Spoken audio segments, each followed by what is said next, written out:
at the time were some of the more common scenarios about personal conveyance.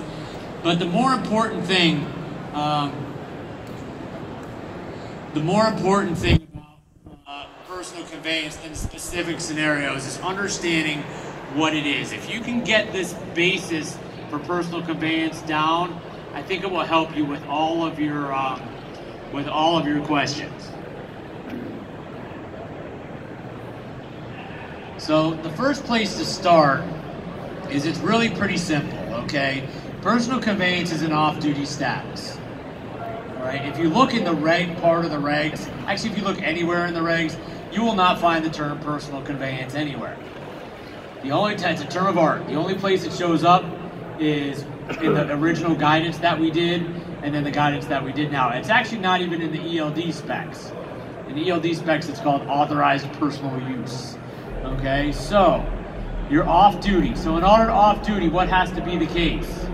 Okay, yeah, off duty means you got to be relieved of responsibility by the motor carrier. So anything that you're doing can't be for the purpose of advancing the load or anything relating to the work of you as the motor carrier or for the motor carrier that you are working for. So you're off duty and you're moving the commercial motor vehicle. So therefore that means that movement can only be for a personal reason. That's how you end up with the term authorized personal use or personal conveyance. So if you're looking at your situation and you're trying to decide, can I make this move under personal conveyance, meaning am I off duty? That's where you need to start. Am I off duty? Am I relieved of responsibility by the motor carrier? And if I'm using the commercial motor vehicle, whether it be the hotshot guy we talked about earlier, or whether it be a tractor trailer, whatever the case happens to be, if you answer those questions, that will give you the answer to whether or not you're actually operating under personal conveyance. A couple of things to keep in mind, okay, is that using personal conveyance or any of the other parts of the regs, there's still an overarching responsibility of the motor carrier and the driver to operate safely. Okay, there's a generic section of the reg that says driver shall not operate a vehicle while they're ill or fatigued. Okay, just because we allow the use of personal conveyance because it is off duty doesn't mean that a driver should be driving that whole time during personal conveyance and then going on duty. You need to make sure as a driver, as a motor carrier, that there's some time built in there in order to get adequate rest. And we'll talk through some of the scenarios that are out there as well. The other part of the thing to keep in mind is that, I get this question a lot, you're still subject to the regulations. You're off duty, okay? But if you get stopped, right, you still can speed. You still have to pull through a rest area. And if the officer decides to inspect you, then you're not on personal conveyance anymore. You're in on-duty, not driving status, okay? Most of the time, and in my conversation with law enforcement officers, if they have a guy come in, they check the driver out, make sure it's legitimate personal conveyance, they're gonna cut them loose unless there's some other type of problem. But they can inspect, and if they do, then that's gonna change your duty status at that time, and you're gonna go from off-duty into personal conveyance status. So we can go ahead to the next one. This is a bit of an eye chart.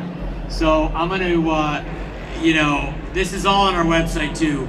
I'm just gonna touch a little bit on the highlights of what is and what isn't, and try and give a couple of those scenarios to you, some of the most common ones, and then answer any questions. So there's some obvious ones, right? I'm laying over in a hotel and I wanna go down into town to get something to eat and then go back. Personal conveyance. That's pretty easy. Note I didn't mention anything about whether the truck was loaded or unloaded. Okay, the old guidance said that the truck could not be loaded. The new guidance doesn't make that distinction because of where I started. Okay, the important thing is why are you moving the vehicle? Not what's in it or whether there's anything in it or whether there's not. It's why are you moving the vehicle? So, yeah.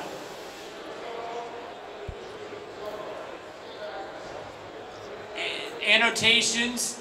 So the question was, do you have to make an annotation going there and back? I don't know that you necessarily need to do that. I would say if I was going to do one, I would do it when I got back, you know, because what you'll see is you'll see a couple of miles and some driving time, and then you'll see some no movement time, and then some driving time again. So, you know, you can kind of do it either way, but I think if I was going to see one, I'd want to see it at the end. Okay. So there's that example. Going back and forth to work. Okay. So you report to a yard every day to get your load assignments as a driver, and you're going from home to the yard. Well, you could have driven your car there and picked up the truck.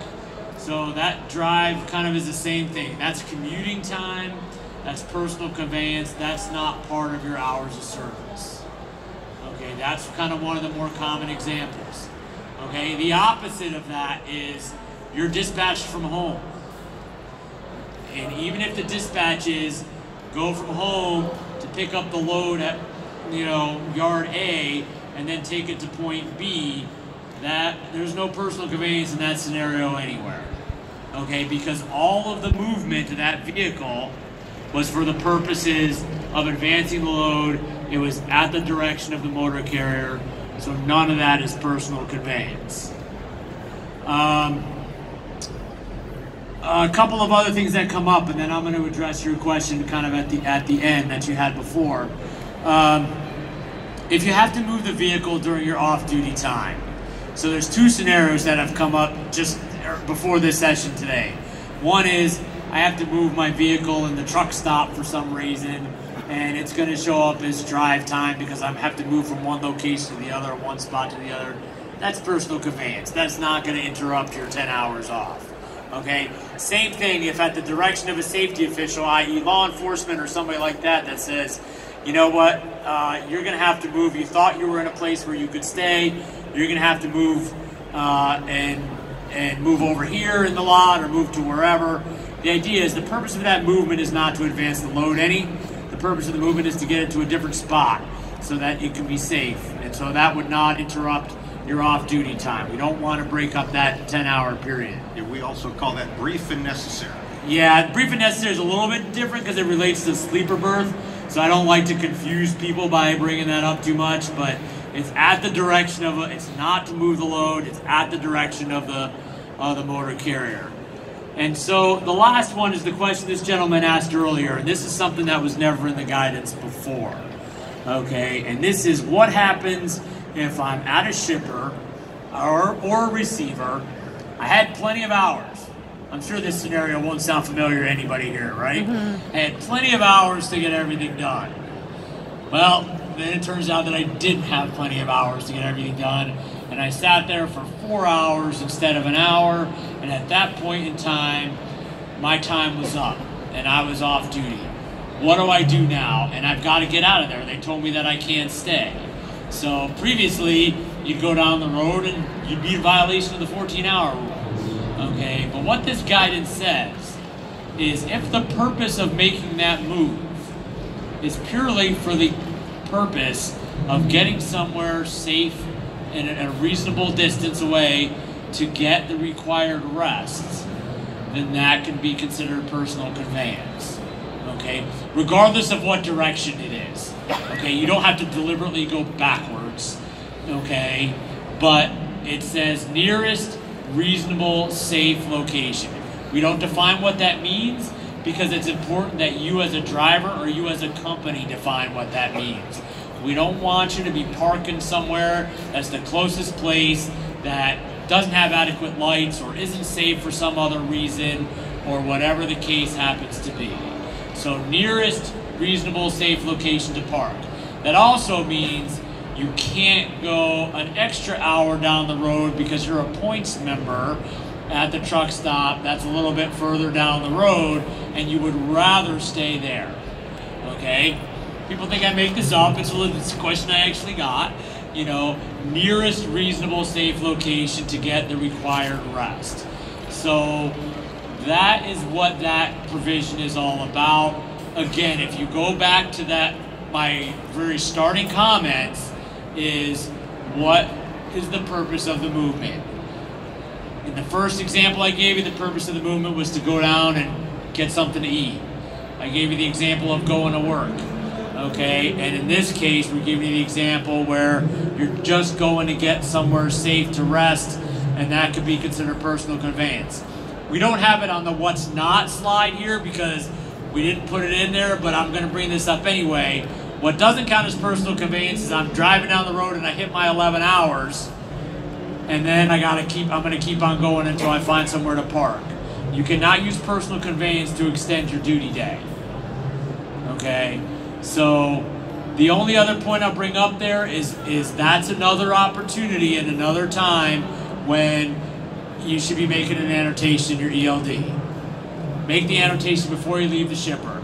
They kicked me out, I'm out of hours, I'm going to go look for somewhere to rest, and then that's what will show on your ELD, and you'll be good to go. So, questions about personal conveyance? We can start in the back corner over here. 2 in the back corner over there.